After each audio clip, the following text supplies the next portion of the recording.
మనకి ప్రెగ్నెన్సీలో ఒక్కొక్క నెల ఒక్కొక్క ప్రాబ్లమ్‌తో, ఒక్కొక్క క్షణం ఒక్కొక్కలాగా బాధపడుతూ ఉంటాం కదా! అసలు థర్డ్ మంత్‌లో అయితే ఎప్పుడు ఫేస్ చేయనంత ప్రాబ్లమ్ ఫేస్ చేసినాను. అసలు ఆ ప్రాబ్లమ్ ఏంటి? ఎందుకు అంత ఇబ్బంది పడ్డాను? నా కోసమే కాదు లోపలున్న బేబీకి ఏమైతదని అయితే చాలా భయపడిపోయాను. తిరిగిన హాస్పిటల్ లేదు మాట.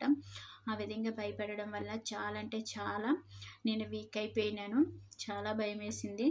సో, మన ప్రెగ్నెన్సీలో ఏదొచ్చినా చిన్నదిలే ఈరోజు కాకపోతే రేపు తగ్గుతది అనుకుంటాం కానీ, అలా ఎప్పుడు నెగ్లెక్ట్ చేయొద్దు. అది చిన్న ప్రాబ్లమ్ కాస్త చాలా పెద్ద ప్రాబ్లమ్ అయితది.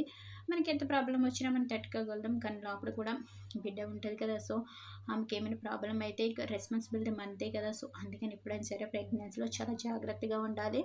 ఎవరేది చెప్పినా సరే గుడ్డిగా నమ్మేయకుండా మనం ఏది చేసినా ఏ ప్రాబ్లమ్ వచ్చినా గానీ డాక్టర్‌ని అడిగే చేయండి. వాళ్ళు ఈ టాబ్లెట్స్ వాడండి అంటే అవే వాడండి. అలాగే అసలు నాకు థర్డ్ మంత్‌లో ఏం జరిగింది ఏంటన్నది పూర్తి వీడియో కింద లింక్ అయితే ఇస్తాను. ఆ లింక్ ఓపెన్ చేస్తే మీకు పూర్తి వీడియో